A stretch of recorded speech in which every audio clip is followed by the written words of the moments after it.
اور کیونکہ یہ ہمارے سامنے ہو رہا ہے تو اس لیے ہمیں تھوڑا سا لگتا ہے کہ یہ چینج ہے.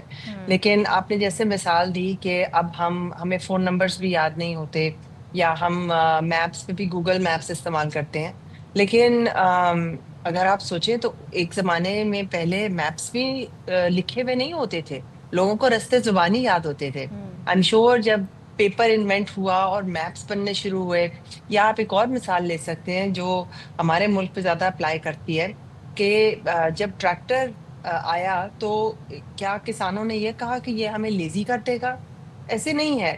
ٹیکنالوجی کو ہمیشہ ایسے دیکھنا چاہیے کہ اگر تو ٹیکنالوجی آپ کو ڈپینڈنٹ اور لیزی بنا رہی ہے کہ آپ اس کے بعد محنت کرنی چھوڑ دیں اور آپ کہیں کہ سارا کام ہی جو ہے یہ ٹیکنالوجی ہی کرے گی، تو واقعی ٹیکنالوجی آپ کی جابز لے لے گی. لیکن اگر آپ اس ٹیکنالوجی کو استعمال کر کے اس لیول پہ اپنی پروڈکٹیوٹی کو لے جائیں، اپنی پرفارمنس کو لے جائیں جو آپ ٹیکنالوجی کے بغیر نہیں کر سکتے تھے، تو اس حساب سے ٹیکنالوجی ایک بہت اچھی چیز ہے. اب یوں سمجھے کہ جیسے کیلکولیٹر آنے سے اگر آپ نے مینٹل میتھ کرنی چھوڑ دی ہے تو واقعی ایک دن آپ کسی اکاؤنٹنٹ کی جاب تک شاید نہ پہنچ سکے. لیکن اگر آپ مینٹل میتھ آپ کی اسٹرانگ ہے لیکن آپ کیلکولیٹر کا استعمال کر کے ایک بہت ہائی لیول تک جا سکتے ہیں، بہت کمپلیکیٹڈ چیزیں بہت جلدی کر سکتے ہیں، تو دنیا کی سب سے زیادہ جو highest level finance, chartered accountancy کی جابز ہیں وہ آپ کے لیے سوٹیبل ہے. اے آئی بھی اسی طرح ہے میری نظر میں. اچھا ڈاکٹر صاحبہ، ویسے آپ کو نہیں لگتا کہ آپ کی بات بالکل بجائے کہ ٹیکنالوجی کا ابیوز جو ہے وہ ایک الگ چیز ہے، بٹ بچوں نے بہت زیادہ ریلائی کرنا شروع کر دیا اے آئی پہ. آپ کی اسائنمنٹس، آپ کی پریزنٹیشن سب ایک پرومپٹ کے اوپر بن رہا ہے، اینڈ دین اگین پھر وہی بات کہ اس میں کوئی پلیجرزم بھی نہیں ہوتا، تھوڑا بہت چینجز ہوتے ہیں، اس کے بعد پرنٹ نکلتا ہے، وہ سبمیشن ہو جاتی ہے. بہت زیادہ ریلائی کریں، تخلیقی صلاحیات معاف ہو رہی ہیں، کریٹیکل تھنکنگ نہیں رہ گئی. دیکھیں یہ تو آپ کے ایجوکیشن سسٹم پہ کامنٹری ہے نا. دیکھیں آپ اگر کہیں کہ جب انٹرنیٹ آیا تھا، میں ایٹ لیسٹ اس زمانے سے ہوں جب کمپیوٹر پہلے نہیں تھے اور پھر کمپیوٹرز ہر گھر میں آئے اور پھر انٹرنیٹ آیا اور گوگل آیا، تو اگر آپ یہ کہیں کسی بچے کو کہ تم نے شروع میں وہ ٹائم لگتا ہے کہ آپ کے پاس، اب پہلے آپ کو لائبریری میں جا کے 10 کتابیں کھول کے پھر وہ ریسرچ بنانی پڑتی تھی. اب ساری دنیا کی ہارورڈ لائبریری میرے فون میں موجود ہے. اسی زمانے میں ہارورڈ یونیورسٹی جا کے آپ کو ریسرچ کرنی پڑتی تھی. آج ہارورڈ لائبریری آپ کے فون میں تمام تر لائبریری آپ کو ایکسیسیبل ہے. تو اس کا یہ مطلب نہیں ہے کہ آپ کہیں کہ انٹرنیٹ کا کنیکشن کاٹ دو کیونکہ بچے جو ہیں وہ انٹرنیٹ سے پلیجرائز کر کے کر رہے ہیں. اگر آپ کا امتحانی نظام جو ہے وہ بچے کا صرف رٹے کا امتحان لے رہا ہے، تو واقعی اس امتحان میں بچے نے انٹرنیٹ سے کاپی پیسٹ کر کے لگایا، بے شک پلیجرائز ہی لگایا، تو وہ تو پرابلمیٹک ہے. اے آئی بھی اسی طرح ہے. جب انٹرنیٹ آیا تو لوگوں نے اس طرح سے جو تاریخیں یاد کرتے تھے، جو ہمارے ہسٹری وغیرہ کے امتحان ہوتے تھے جس میں ہم نے رٹ کی چیزیں یاد کی ہوتی تھی، تو وہ سب آؤٹ ڈیٹڈ ہو گیا. اے آئی نے انٹرنیٹ سے بھی 10 گنا بڑی ڈسرپشن کی ہے ایجوکیشن میں. وہ ڈسرپشن یہ ہے کہ اب انالیسز بھی ٹیکنالوجی کر سکتی ہے، اور اس کی وہ آپ کی بات ٹھیک ہے کہ وہ پلیجرائز بھی نہیں ہوتا، وہ انالیسز بھی، آپ اس انالیسز کو اپنے ساتھ. اب تعلیمی نظام کو بچوں کو سکھانا ہے کہ وہ اس انالیسز میں اپنا رول پلے منفرد کریں. اوپینین. ڈاکٹر مریم، ہم چاہیں گے کہ آپ ہمارے ساتھ رہیں، شو کا حصہ رہیں. یہاں پر ہم ایک بریک لیں، بریک کے بعد واپس آئیں گے تو پھر یہیں سے گفتگو کو کنٹینیو کریں گے.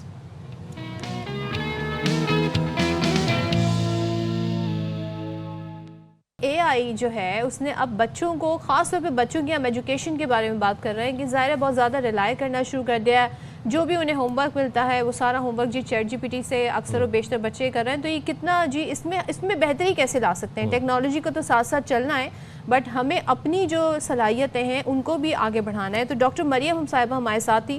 ڈاکٹر مریم صاحبہ، ہم کنٹینیو کرنا چاہیں گے وہیں سے جہاں پہ گفتگو کا سلسلہ ٹوٹا تھا. ظاہر ہے وقت کے ساتھ، وقت کی ضرورت ہے کہ ٹیکنالوجی کے ساتھ چلا جائے، لیکن کیا ہمارے اسکولز میں، ہمارے ایجوکیشن سسٹم میں اس بات کا احساس ہے کہ بھائی ہمیں ان دونوں چیزوں کو انکارپوریٹ کرنا ہوگا، یا ابھی ہمیں بہت سارے مائل سٹون اچیو کرنے ہیں؟ ابھی تو ہمارے ایجوکیشن سسٹم، ہمارے کیریکولم کو بھی دیکھیں تو وہ ابھی تک اپڈیٹ بھی نہیں اس طریقے سے جس طرح سے ہونا چاہیے. آپ نے بہت اچھا نقطہ اٹھایا، کیونکہ ہمارا تعلیمی نظام اس وقت اس زمانے پر چل رہا ہے جب تعلیمی نظام سے صرف فیکٹری ورکر نکالنے کا، انڈسٹریل جو ایرا تھا اس زمانے کا تعلیم. ویسٹ میں ایون ہمارے نیبرہڈ میں چائنا، انڈیا، ان سب جگہوں پر وہ تعلیمی نظام میں بہت میجر چینجز آ چکی ہیں. لیکن پاکستان میں آج بھی رٹے کا نظام تو چل ہی رہا تھا، لیکن اے آئی کے بعد دنیا جیسے بدل گئی ہے. جو بچے آج اسکولوں میں ہیں وہ 2045 میں جاب مارکیٹ میں آئیں گے، اور 2045 میں جو لوگ جاب مارکیٹ میں آئیں گے جن کو کچھ انڈرسٹینڈنگ نہیں ہوگی کہ اے آئی کا استعمال کر کے اپنی کرنٹ پروڈکٹیوٹی سے 100 گنا آگے آپ کیسے جا سکتے ہیں، ان کی سوچ ہی ٹوٹل اس وقت اس حد تک محدود کر دی گئی ہے کہ آپ اے آئی استعمال کر کے پیپر دے دیں گے تو نمبر آ جائیں گے، اور تعلیمی نظام اڈیپٹ ہی نہیں کیا اس چیز کو. تو آج سے 20 سال بعد یا 15 سال بعد جب یہ جاب مارکیٹ میں آئیں گے تو یہ وہ کام بھی نہیں کریں گے جو کمپیوٹرز کر سکتے ہیں. مثال کے طور پہ آج اگر آپ کو ایک کوئی بندہ ملے جو آپ کو ہاتھ سے ہینڈ رائٹ کر کے دے سکے، اس ایسے بندے کی اتنی ضرورت نہیں انلیس وہ کوئی خوش خطی کا اس کا ٹیلنٹ ہو، کیونکہ اب ہر شخص ٹائپ کرتا ہے. تو اسی طرح آپ سوچیں کہ اے آئی دنیا کو ایک بہت نیکسٹ لیول پر لے کر جا رہی ہے. جس قسم کی جابز 2045 میں ہوں گی، ٹیکنالوجی ان سب کو ایبزارب کر جائے گی. پاکستانی ایجوکیشن سسٹم بالکل بھی اس پہ آنکھیں بند کر کے بیٹھا ہے. نہ ہمارے ٹیچرز کو سکھایا جا رہا ہے کہ انہوں نے جیسے اگر اے آئی سے وہ ایک لیسن پلان 5 منٹ میں بنا سکتی ہیں، تو ان کو یہ فیسلٹی نہ دی جا رہی ہے یا نہ سکھائی جا رہی ہے، بلکہ ایک نیریٹو ہے کہ جی اے آئی سے آپ الٹا لیزی ہو جائیں گے. بلکہ it needs to be totally radically different. And ایک جو بہت امپورٹنٹ ایسپیکٹ ہے اے آئی کا، کہ اے آئی آپ کے جو پہلے ایک ٹریڈیشنل بیریئرز تھے، مثال کے طور پہ زبان کا بیریئر، کہ آپ لسانی طور پہ اگر کوئی بچہ انگلش میڈیم اسکول سے نہیں نکلا لیکن اس کی سوچ بہت بڑی ہے، اس کے آئیڈیاز، اس کے انالیسس، اس کی جو کریٹیوٹی بہت وہ A+ لیول کی ہے، لیکن کیونکہ وہ انگریزی میں نہیں بول سکتا تھا تو وہ اپنے آئیڈیاز آگے پہنچا نہیں سکتا تھا. اے آئی کے ساتھ ایسے بچے جو نہایت ٹیلنٹڈ ہیں، وہ لسانی طور پہ کسی طرح سے ان کو بیریئر نہیں رہے گا. اور یہ ایک بہت بڑی اچھی ڈسرپشن ہے، کیونکہ آپ امتحان لیتے CSS کے امتحان میں بات ہوتی ہے کہ اگر آپ انگریزی بول سکتے ہیں تو آپ کے زیادہ نمبر ہے، چاہے آپ کا اینالیٹک ابیلٹی نمبر 1 پہ ہو یا نہ ہو. تو اسی لیے میرا خیال ہے کہ اے آئی کو ہمیں ایک بڑے پازیٹیو لائٹ میں دیکھنا چاہیے، اور اس کی بیسس پہ جیسے انڈیا، چائنا، بنگلہ دیش میں میجر چینجز ایجوکیشن سسٹم میں لائی جا رہی ہیں، اسکول لیول پہ لائی جا رہی ہیں، پاکستان میں بھی وہ ہونی چاہیے. اچھا مریم صاحبہ، ایک اسٹوڈنٹ جب اپنی یونیورسٹی لائف کمپلیٹ کرتا ہے 5-6 سال پوسٹ گریجویٹ اور اس سے پہلے پھر انڈر گریجویٹ کمپلیٹ کر کے جب اپنی ورک لائف میں وہ انٹر ہوتا ہے، اس کو کچھ نہیں پتہ ہوتا. ایک گیپ ہم دیکھتے ہیں کہ جو تعلیم اس کو یونیورسٹی میں دی گئی ہے وہ اور جو پریکٹیکل لائف ہے، جو پروفیشنلی ریکوائرڈ ہے، اس میں ایک گیپ ہے. یہ کیوں ہے؟ کیونکہ آپ کی جو یونیورسٹی کی ڈگریز ہیں وہ آپ کو صرف ایک کاغذ پکڑا رہی ہیں کہ آپ اتنا عرصہ ایک یونیورسٹی میں آپ یہ وقت آپ نے گزارا اور آپ نے یہ امتحان لیے. وہ آپ کی سکل لیول یا آپ کے اندر کیا صلاحیتیں ہیں اس کی کچھ بات نہیں کری. مثال کے طور پہ آپ ٹیچرز کو ٹریننگ کراتے ہیں، آپ اس کو ایک سرٹیفکیٹ پکڑاتے ہیں کہ جی اس نے ٹریننگ کی. وہ سرٹیفکیٹ کیا کہتا ہے؟ وہ کہتا ہے کہ جی صبح 9 بجے سے شام 5 بجے تک اس ہال میں یہ بندہ بیٹھا رہا. وہ یہ بالکل بات نہیں کرتا کہ اس نے کچھ سیکھا. اگر اس نے کچھ سیکھا تو اس کی جو عملی زندگی ہے، جو پیشہ ورانہ اس کی عملی زندگی ہے، اس میں کوئی بچوں کو پڑھانے کے حساب سے اس میں کوئی تبدیلی آئی. پھر وہ یہ بھی نہیں دیکھتا کہ کیا بچوں اس کے پڑھانے کے حساب میں تبدیلی آئی، لیکن بچوں کے ریزلٹس میں کوئی، بچوں کی تصوراتی سمجھ بوجھ میں کوئی بہتری آئی کہ نہیں آئی. کیونکہ ٹریننگ والا جو مائنڈ سیٹ ہے، یونیورسٹی کی ڈگریز کا جو مائنڈ سیٹ ہے، وہ ایک ان پٹ ہے کہ جی ہم نے یہ چیز اس بچے کے اوپر ڈپازٹ کی ہے، اس کو ٹریننگ دی ہے، اس کو پڑھایا ہے، اس کو بٹھایا ہے یونیورسٹی میں. لیکن وہ بچے کی صلاحیت میں کیا فرق آئے. تو جاب مارکیٹ تو بہت روتھلیس ہوتی ہے. آپ کو پہلی جاب مل جائے گی، آپ کا لمس کی ڈگری ہے، فلاں کی ڈگری ہے، لیکن جیسے ہی آپ جاب پہ پہنچیں گے، اگر آپ کچھ کر نہیں سکتے تو آپ کو دوسری جاب اس ڈگری کی بنا پر نہیں ملے گی. جاب آپ کو آپ کی صلاحیت کی بنا پہ ملے گی. اور اسی حساب سے یونیورسٹیز بھی آؤٹ ڈیٹڈ ہوتی جا رہی ہیں.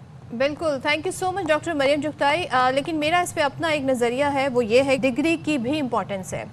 بڑا اچھا میں نے کسی کو یہ جملہ کہتے ہوئے سنا تھا، انہوں نے کہا تھا دیکھیں جب وہ کوئی آپ کو جاب انٹرویو کے لیے آپ کی ڈگری کی ڈیمانڈ کرتا ہے نا، تو وہ یہ نہیں دیکھتا جی آپ کے گریڈز کیا ہیں کیا کیا ہے، وہ یہ دیکھتا ہے کہ آپ نے 4 سال ایک انسٹیٹیوشن میں جا کر، ایک ادارے میں جا کر آپ نے پڑھا ہے. اس کا مطلب آپ میں پیشنس ہے، آپ کو لوگوں سے انٹریکٹ کرنا آتا ہے، آپ کو لوگوں میں اٹھنا بیٹھنا آتا ہے، اور آپ ایک جاب، آپ ٹالرنس آپ کے اندر ہے کہ آپ 9 to 5 جاب کر سکتے ہیں. ورنہ تو بھائی اگر ڈگری نہیں ہوگی اور آپ کہیں پہ جا کر تربیت حاصل نہیں کریں گے، سکلز تو آپ گھر بیٹھے حاصل کر لیں گے، لیکن ہیومن ٹو ہیومن انٹریکشن کہاں حاصل کریں گے؟ میں تو اس تمام تر تعلیمی نظام سے باغی ہوں، پرائمری سے لے کر ہائر سیکنڈری تک. مجھے سمجھ میں نہیں آتا کہ ایک بچہ صبح 7 بجے سے لے کر 2 بجے تک کیوں اسکول جا رہا ہے، اور وہ جا کے اتنی کتابوں کا بوجھ اٹھا کے کیا پڑھے، اس کو کچھ سمجھ نہیں آ رہی. حواس باختہ بچے جا رہے ہیں اسکول، ایک لوپ ہے، ایک سائیکل ہے، اور وہ چلی جا رہا ہے، وہ اصل سے چلتا ہوا جا رہا ہے. بچے یہاں بیٹھے آج ذرا ایک ملک کی سیاسی منظرنامے پر بھی نظر ڈال لیتے ہیں. اور کل ہم نے بڑی ڈیولپمنٹس دیکھیں سیاسی منظرنامے میں، اور وہ یہ تھی، سب سے اہم ڈیولپمنٹ یہ تھی کہ سہیل آفریدی 90 ووٹ لے کر کے پی اسمبلی سے نئے وزیر اعلیٰ کے پی منتخب ہو گئے. اچھا ایک چیز میں یہاں ایڈ کر دوں، سوری، وہ یہ کہ بھائی کل جس ٹائم سائم ہم یہاں بیٹھے تھے ہمیں پتہ ہی نہیں تھا کہ آج اجلاس ہونا ہے کہ نہیں ہونا. اپوزیشن نے بائیکاٹ کر دیا تھا. اب کورم پورا ہونا ضروری ہے کسی اجلاس کے کنٹینیو ہونے کے لیے، بٹ کیونکہ یہ جو حکومتی ارکان ہیں ان کے نمبرز ہی اتنے زیادہ ہیں کہ کورم کا مسئلہ بھی نہیں ہوا. بالکل کورم کا مسئلہ بھی نہیں ہوا. اب 93 کی تعداد تھی، 90 ووٹس ملے، اور 3 جو اسمبلی کے ممبران تھے وہ ملک سے باہر تھے. اچھا پھر اپوزیشن نے واک آؤٹ بھی کر دیا اسمبلی سے، اس کے بعد اپوزیشن نے بائیکاٹ بھی کیا تمام تر الیکٹورل ایکٹیویٹی کا. پھر اس کے بعد سہیل آفریدی صاحب منتخب ہوئے وزیر اعلیٰ. اچھا اس سے پہلے بھی ہم یہ بحث بھی کر رہے تھے کہ ابھی وہ استعفیٰ جو ہے وہ منظور ہوا ہے یا نہیں ہوا. 2 استعفے تھے، پھر دستخط کا مسئلہ تھا. اس تمام تر سچویشن کے اندر جناب وہ منتخب ہو گئے. پھر انہوں نے ایک تقریر کی. اچھا انہوں نے ایک اپنا پالیسی بیان دیا کہ ایز سی ایم اور پی ٹی آئی کے سی ایم وہ کیا سوچ رکھتے ہیں، تو وہ ذرا آپ کو دکھا دیتے ہیں. عوام کے ساتھ نہ زرداری ہے نہ شریف ہے، اپنے ان بازوؤں پر یہاں تک پہنچاؤ، پرچی سے وزیر اعلیٰ نہیں بنا. میرا تعلق پہلی اضلاع سے ہے، سب سے پہلے پاکستانی ہوں، احتجاجی سیاست کا چیمپئن ہوں. میرے پاس کونے کے لیے کچھ نہیں، نہ گاڑیاں ہیں، نہ بنگلے ہیں، نہ پیسے ہیں، نہ اس کرسی کے لالچ ہے. دنیا ڈائلاگز کی طرف جا رہی ہے. حل یہ ہے جہاں پر دہشت گردی ہے، یعنی خیبر پختونخوا کی گورنمنٹ، ہمارے پارلیمنٹیرین، وہاں کے قائدین، وہاں کے مشران، ان کو آپ نے اعتماد میں لینا ہوگا، تب اس کا حل نکلے گا. آپ نے افغان پالیسی پر نظر ثانی کرنی ہوگی. اچھا اپوزیشن جماعتوں نے پھر اس اجلاس سے واک آؤٹ کیا اور وزیر اعلیٰ کے انتخاب کے خلاف آج ہی اپوزیشن جماعتیں عدالت جانے کا ارادہ رکھتی ہیں. اپوزیشن لیڈر عباد اللہ کہتے ہیں وزیر اعلیٰ کی موجودگی میں دوسرے وزیر اعلیٰ کا انتخاب جو ہے وہ غیر آئینی ہے. اب یہ بڑی انٹرسٹنگ صورتحال ہو گئی ہے. کیا نکات اتنے اسٹرانگ ہیں قانونی طور پہ، لیگلی طور پہ، آئینی طور پہ کہ نقطہ اٹھایا جا سکتا ہے، اور کیا واقعی یہ ایک غیر آئینی پروسیس ہوا ہے، یہ جاننا بڑا ضروری ہے. اسی حوالے سے بات کر لیں گے. وزیر اعظم کے کوارڈینیٹر برائے اطلاعات و خیبر پختونخوا امور اختیار ولی صاحب ہمارے ساتھ موجود ہیں. اختیار ولی صاحب بہت شکریہ، آپ نے باخبر سویرا کے لیے وقت نکالا. اپوزیشن جو ہے وہ آج عدالت معاملہ لے کے جائے گی.